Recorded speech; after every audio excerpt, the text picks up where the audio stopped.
sou paciente usuário de cannabis como ferramenta terapêutica.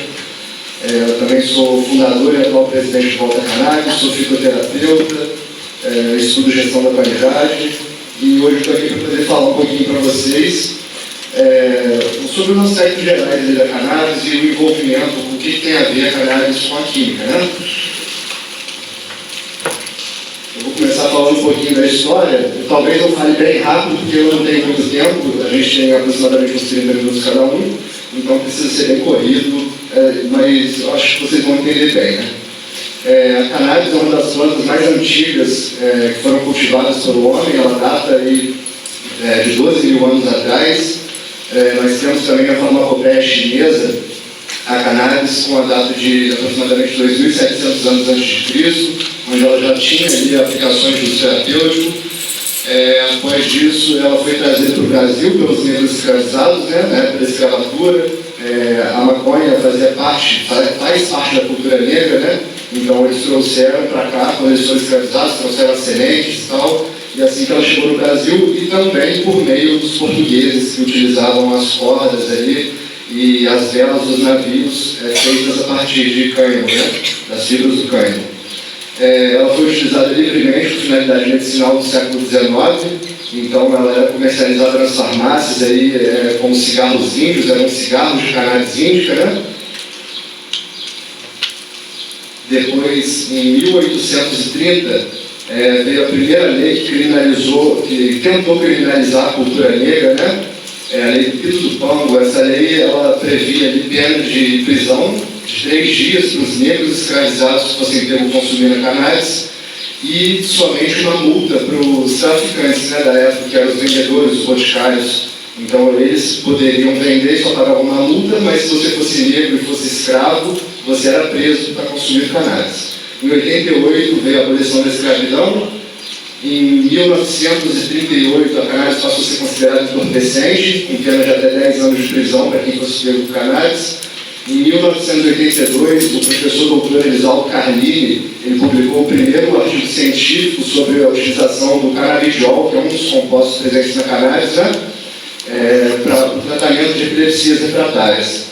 E ali, depois, em 2006, veio a atual lei de drogas, que nós temos até hoje, que encarcera em massa, principalmente as pessoas que vivem na periferia, principalmente os pobres, os negros e jovens, né? Então, eu trouxe um dado ali rapidinho para vocês. A população carcerária no Brasil é a terceira maior do mundo desde 2017, só fica atrás dos Estados Unidos e da China. E o número de presos aqui no Brasil, em 2019, chegava a mais de 700 mil pessoas. E a gente vê ali, ó, como faz isso aqui, 74% dos presos são negros, né? E 45% só não tinha sequer ensino fundamental. Então a gente pode ver que essa lei ela criminaliza principalmente as pessoas que são negras e pobres, tá? Grande parte das prisões são arbitrárias. De 2015 a 2017 em São Paulo, as pessoas que foram presas acusadas de tráfico de drogas, a grande maioria delas portava até 41 gramas de cannabis ou de maconha. Eu vou tratar mais como cannabis, porque a gente está falando de ciência, e o nome dela é cannabis sativa de Deus. Então eu vou tratar como cannabis, mas cannabis e maconha é a mesma coisa, beleza? Então essas pessoas portavam até 41 gramas de erva e foram condenadas como traficantes, sendo que a gente sabe que isso aí é uma quantidade assim, irrisória, né? Vou passar bem rápido aqui. Em 2014 foi a primeira importação de CBD. Algumas mães de pacientes elas começaram a brigar na Anvisa para poder conseguirem importar o óleo somente com CBD isolado, né? A gente vai ver mais para frente. Então, logo após essa briga, um ano depois, a Anvisa ela retirou o CBD ali da lista de substâncias proibidas. Em 2015 ainda surgiu a RDC 17, que fala sobre a importação com caráter excepcional, né? Então essa mãe que estava brigando na Anvisa, ela conseguiu a autorização judicial para poder fazer uma importação com caráter excepcional e depois disso a própria Anvisa lançou uma RDC para essas pessoas conseguirem fazer essa importação. Em 2015 veio o PL 399, que é uma lei federal que busca regulamentar a cannabis medicinal no Brasil, falo mais para frente. Em 2017, a Anvisa aprovou o registro do primeiro medicamento à base de cannabis, que é o Mevatil. Ele contém um pouco mais de THC do que CBD, THC e CBD são dois fitocannabinoides, dois compostos presentes nas cannabis, né? Com propriedades terapêuticas diferentes. E esse medicamento é indicado para tratamento de esclerose múltipla. Em 2019, veio a RDC 327, que fala sobre a comercialização, a prescrição de produtos de cannabis, a finalidade medicinal. Em 2019, foi criado o primeiro curso, foi criado pelo Padre Ticão, em parceria com a Unifesp, a Universidade Federal de São Paulo. Então, esse padre, ele sempre foi um ativista, brigou por direitos sociais, ele já levou universidades, hospitais lá para São Paulo, e ele fundou o primeiro curso sobre cannabis medicinal do Brasil, em parceria com a Universidade Federal, né? Então, esse curso, toda terça-feira, 19h30, ele acontece no canal Move Recam, Movimento para a Regulamentação da Cannabis Medicinal, no YouTube, e ele, como eu falei, ele é certificado pela Unifesp e é de graça. Em 2020, o Volta Cannabis foi fundado. O Volta Cannabis é uma associação beneficente, sem fins lucrativos, né? Nós buscamos aí tornar mais democrático o acesso ao tratamento com cannabis. Nós buscamos dar dignidade para as pessoas que necessitam da cannabis como ferramenta terapêutica, né? Em 2020, ainda não está ali, mas foi criada uma lei, a primeira lei, se não me engano, do Brasil, de apoio à cannabis medicinal, de autoria do deputado estadual Carlos Mink. Em 2020, ainda, a Anvisa publicou a RDC 335, que fala sobre a importação por pessoa física. Em 2020, o CBD isolado da Praxe Dona Luz começou a ser comercializado em solo nacional. CBD isolado é quando nós retiramos somente aquela molécula da cannabis, né, o canabidiol, e fazemos ali uma diluição dele. Fazemos não, isso é a indústria farmacêutica que faz, né? Então, a Praxe conseguiu aí, em 2020, começar a comercializar. Em 2021, voltou o PL 399, agora ele passa a ser o marco regulatório do cultivo de cannabis no Brasil. Então, teve uma batalha muito grande ali no Congresso Nacional para poder conseguir aprovar esse projeto de lei. Ele foi aprovado numa comissão especial, só que por conta do atual governo, né, que faz ali uma frente contra o uso da cannabis, eles entraram com um recurso contrário a esse projeto de lei. Então, apesar de ter sido aprovado na comissão especial, ele vai precisar ser pautado novamente no plenário total, né, para poder seguir para o Senado e depois ser sancionado. Em 2022, mais de 20 produtos de cannabis já são registrados na Anvisa, vários deles disponíveis na farmácia. Em 2022, ainda, mais de 50 associações já trabalham no Brasil. Igual eu falei, nós, o Coletivo Cannabis Medicinal Volta Redonda, é uma associação sem fins lucrativos, né? Em 2022 também, mais de 500 pacientes já realizam um cultivo doméstico com finalidade terapêutica. Então existe aí um mecanismo que chama habeas corpus, né, que a pessoa entra com uma ação na justiça para poder conseguir o direito de cultivar cannabis na sua própria casa, para poder fabricar o seu próprio remédio sem ser coagido pelas autoridades, né? Então, ainda em 2022, isso foi na semana passada.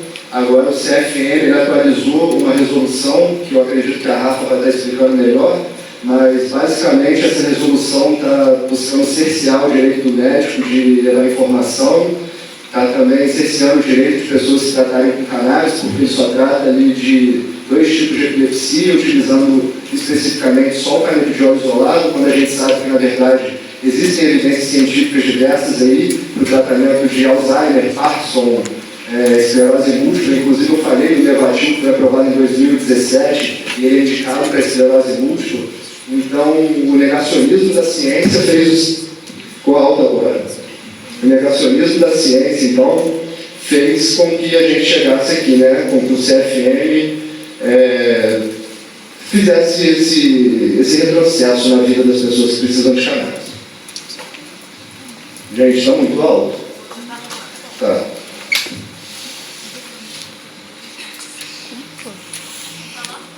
Oi? Tá bom?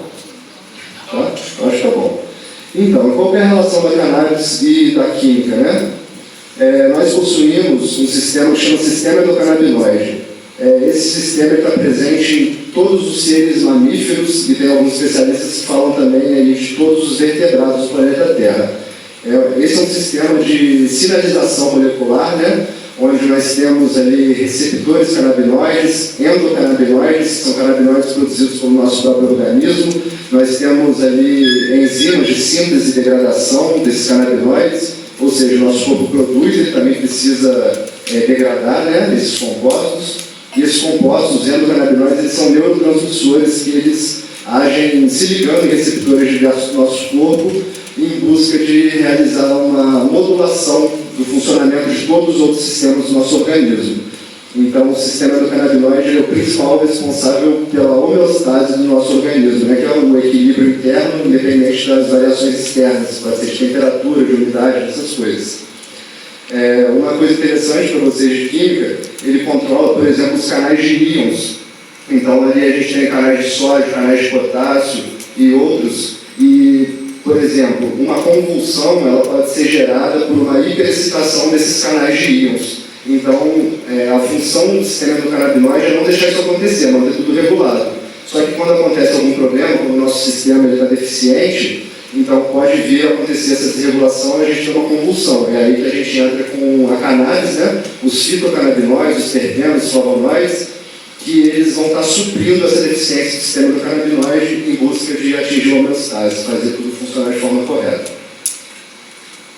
Sobre os endocannabinoides, né, eu já falei que são neurotransmissores, são compostos químicos sintetizados pelo organismo a partir de ácidos graxos. Então a gente tem a anandamida, que é sintetizada a partir do NAP, nós temos 2-AG, que é sintetizado a partir do DAGL. Então nós também temos as enzimas de degradação, né? A gente tem aqui a enzima FA, que é a enzima que degrada a anandamida, e temos a enzima MAGL, que é a enzima que degrada o 2-AG, que é um outro endocannabinoide também. Tá? A anandamida ela é responsável principalmente pela modulação do sistema nervoso. Eu acredito que o Dr. Marcelo deve falar alguma coisa para a gente a respeito disso também. E no caso do 2-AG é mais responsável pela modulação do sistema imunológico. Mas cadê a cannabis? Cadê a planta, né? Então, a cannabis foi classificada pela primeira vez em 1753 por um botânico sueco, Carolus Linnaeus. Então foi daí que a planta começou a pegar o nome dela, obteve o nome científico, né, Cannabis sativa Linnaeus, por conta desse botânico que classificou ela pela primeira vez. Ela é do reino Plantae, da família Cannabaceae, espécie Cannabis sativa Linnaeus, e possui algumas variedades, Indica sativa ruderalis. Antigamente nós acreditávamos que eram espécies distintas, então era Cannabis Indica, Cannabis sativa, Cannabis ruderalis. Mas hoje em dia nós já tratamos ela como uma única espécie, Cannabis sativa Linnaeus. Então nós tratamos a subespécie como Cannabis sativa sativa, Cannabis sativa indica, Cannabis sativa ruderalis. Só que hoje em dia a gente sabe que é quase impossível achar ela sendo, vamos dizer assim, pura, né? Ou só a Cannabis sativa indica. Então geralmente elas vão ser ali uma cruza dessas variedades, são as cannabis híbridas, né? Sobre as características do genótipo, né? O genótipo são as características herdadas ali pelas plantas, pelas mães, né? Que geraram aquela semente, ou de onde a gente tirou aquele clone. E no caso do fenótipo, é a expressão desses genes em interação com o meio ambiente, né? Então, dependendo ali, se ela está num local que faz mais sol, que é mais úmido ou menos úmido, ela vai expressar esses genes diferentes. Um exemplo são a produção dos canabinoides, dos fitocannabinoides. Uma planta que está lá na Ásia, por exemplo, se a gente trouxer uma semente dessa planta da Ásia e plantar ela aqui no Brasil, ela vai ter uma produção de compostos fitoquímicos completamente diferentes, tá? Então, os compostos aromáticos, eles vão ser diferentes. Por exemplo, a gente costuma diferenciar algumas plantas também pela produção de CBD e THC, que são os dois compostos mais conhecidos, né? Então, pode ser que na Ásia ela produza muito CBD e a gente mudou totalmente o clima, trouxe ela aqui para o Brasil, aqui tem um clima totalmente diferente, e ela passa a produzir menos CBD e mais THC. Isso é só um exemplo, né?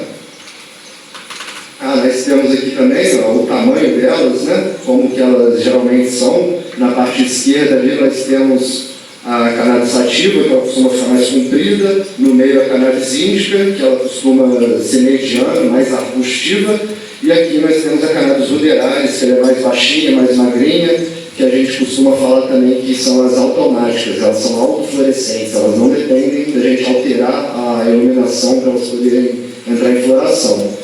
Já diferente das outras, elas dependem da estação do ano para poder começarem a florir, né?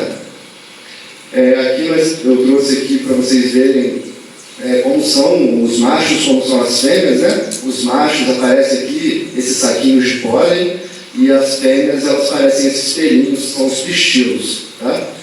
Aí sobre a polinização ela pode ser artificial, pode ser o ser humano que faz a polinização, pega ali o pólen, leva para a resina da fêmea, para a flor fêmea, né? Ou pode ser feito através do vento, através dos insetos no geral também, ou ainda através da clonagem, igual eu falei ali atrás, né? Que a clonagem a gente vai cortar uma mudinha e fazer uma outra planta idêntica. Sobre a nutrição das plantas, então a gente tem ali macro e micronutrientes que as plantas necessitam para elas conseguirem se desenvolver corretamente, né? E os macronutrientes a gente divide em primários e secundários. A gente tem o nitrogênio, fósforo, potássio, cálcio, magnésio, enxofre, e tem os micronutrientes que a gente precisa de uma quantidade menor, né? Então a gente tem toda uma tabela periódica ali para poder alimentar as nossas plantas. Aqui falando ainda de nutrientes, quando a gente fala de cultivo de cannabis com finalidade medicinal, a gente precisa pensar no cultivo orgânico, sem pesticidas, sem adubo químico, sem nada disso, e para a gente não ter nenhum tipo de resíduo na hora de produzir o remédio, né? Então, são realizadas análises químicas para isso, inclusive, desde o começo do plantio, a gente já realiza análise do solo para saber se tem algum tipo de contaminante, para poder saber como está o pH daquele solo, porque existe uma faixa de pH que é melhor para a nutrição das plantas.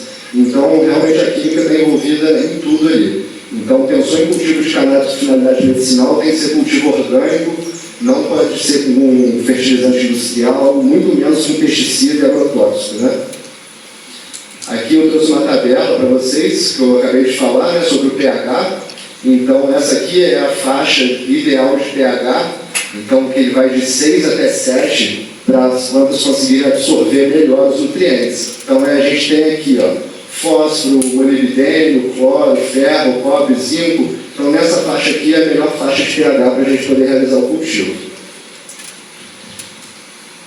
Agora, sobre a fotossíntese, né? A gente necessita, além daqueles compostos todos que a gente estava falando, sobre a nutrição da planta, a gente vai precisar de água, de óxido de carbono e também... E é isso, água e dióxido de carbono, basicamente, e a luz, obviamente, né? Então, para a iluminação, geralmente, quando a gente vai fazer um cultivo de cannabis de finalidade medicinal, principalmente se ele vier a ser realizado em volta redonda, né? Aqui tem muita poluição, tem muita coisa, e a gente precisa evitar pragas também, então esse cultivo é realizado em um ambiente interno. Ele é realizado em uma estufa, numa casa de vegetação.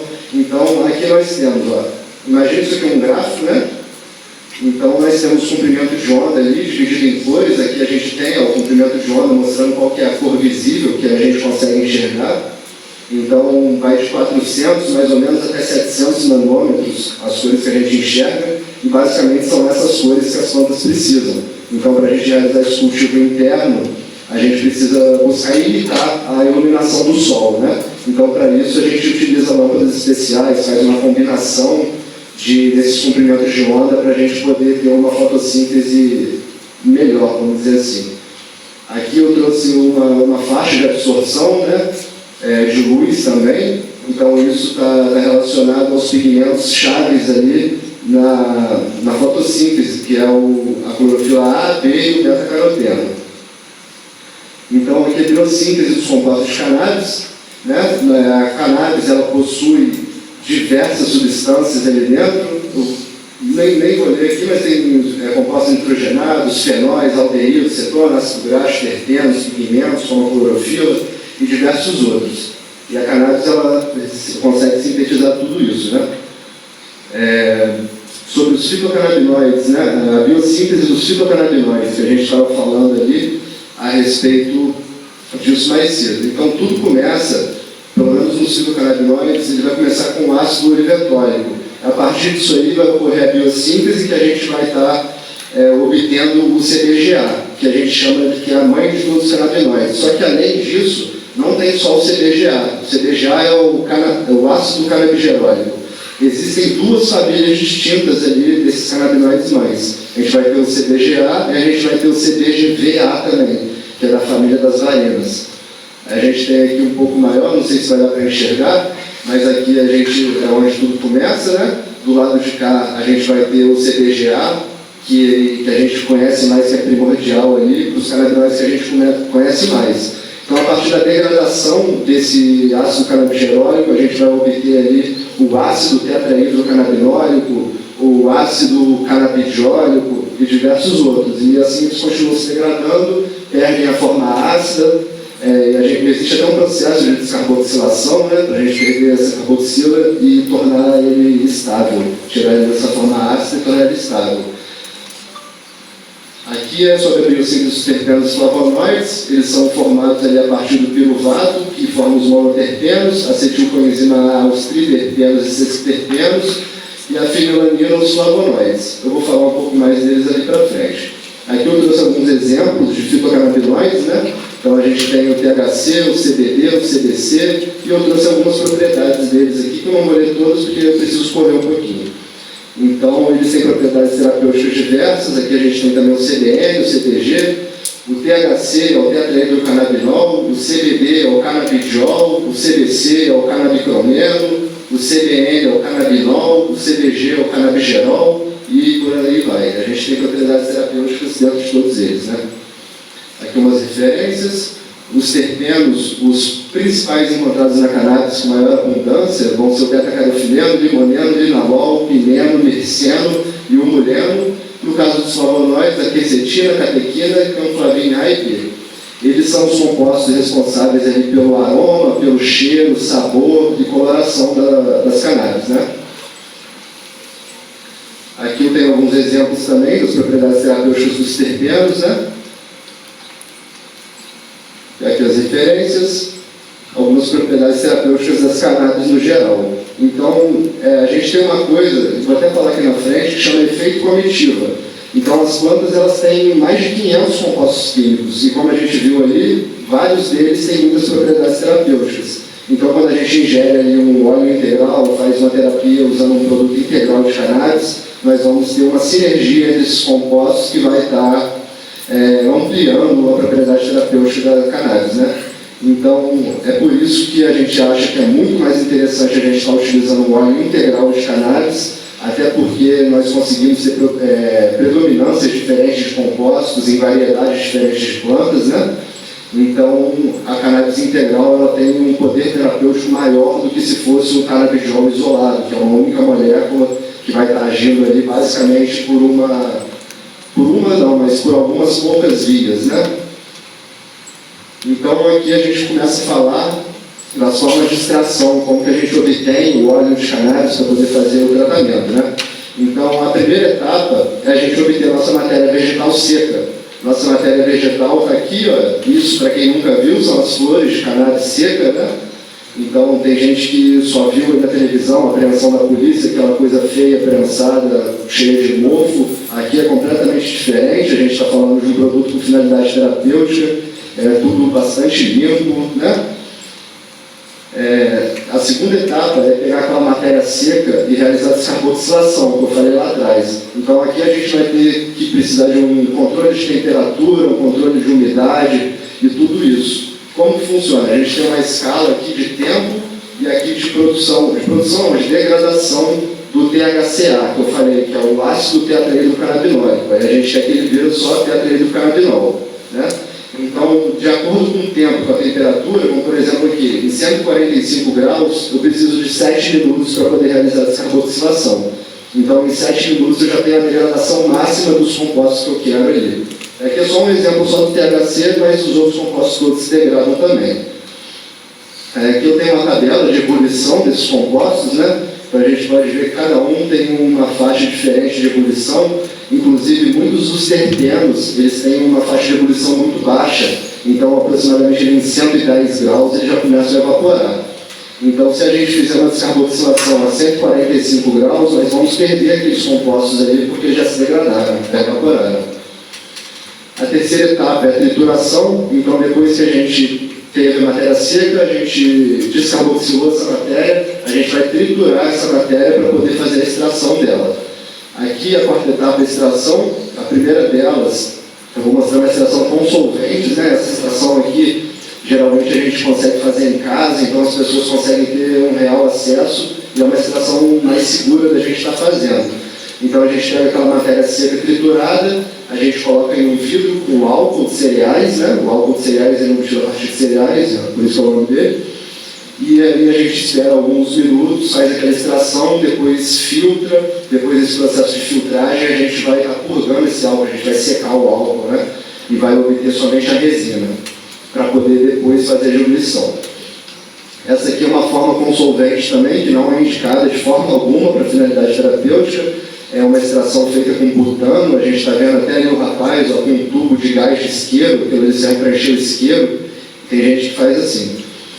Só que isso deixa muito resíduo, ainda sobra muito gás ali, geralmente a pessoa não consegue purgar todo o gás, então não é possível aí a gente usar isso com finalidade terapêutica. É o BHO, butano hash oil. Aqui a gente tem uma outra forma de extração, né? Essa com solvente é uma extração a partir de CO2 crítico, então o CO2 em uma temperatura crítica vai estar fazendo essa extração e ela sai assim já, a resina pura, né? Então essa é uma forma que a gente só consegue obter com a indústria, só a indústria consegue fazer, porque um equipamento desse custa aproximadamente uns $200 mil, então não tem condição. Ainda com solvente, agora com gelo e água ou com gelo seco, essa é uma das formas mais limpas que a gente consegue, né? Porque a gente vai estar utilizando água como solvente ou gelo seco, então a gente vai ter algumas bags que a gente chama, que são umas bolsas mesmo, e elas têm uma micragem, né? Ela tem, como que eu vou explicar? Ela tem um diâmetro muito pequeno de vários furinhos embaixo assim. Então, a gente precisaria de um micrômetro para poder... Igual um filtro de café. Parecido com um filtro de café, Então, ali nela, a gente passa somente os tricomas da planta. Os tricomas eu mostrei lá atrás, né? Que parece aquele cogumelinho, assim, que é onde são sintetizados os canabinoides, os terpenos. Então, a gente vai... o gelo seco, a água cheia de gelo vai congelar aí esses tricomas e eles vão conseguir passar ali e depois a gente consegue retirar a resina pura, né, e fazer a diluição que a gente precisa. Essa outra forma é muito interessante, essa é sem solvente, né, é uma extração utilizando uma prensa térmica, então a gente chama de rosin. Rosin, a gente tem alguns equipamentos à venda aí no mercado hoje em dia que eles são até um pouco acessíveis, tem alguns que chegam a R$1.200, não é tão barato, mas é uma forma de extração muito limpa, que não utiliza solvente e seria assim, ideal para poder fazer um remédio, né? Aí no final a gente tem a nossa extração, né? Isso aqui é a resina pura da cannabis, e com essa resina a gente vai utilizar algum veículo para poder diluir, que pode ser óleo de coco, pode ser azeite, pode ser óleo de abacate. No caso da indústria, a indústria costuma usar muito óleo de lírio. A quinta etapa é a obtenção do produto final, né, que eu acabei de falar já, que é basicamente a diluição. Eu não sei se eu estou indo no tempo, mas era mais ou menos isso que eu tinha para falar para vocês. Eu queria mostrar mesmo como que a química está relacionada aí no processo todo, desde o plantio da cannabis até a obtenção do produto final. Como o tempo é curto, não dá para a gente aprofundar tanto em alguma coisa, mas é isso. Espero que vocês tenham gostado e é isso. Obrigado.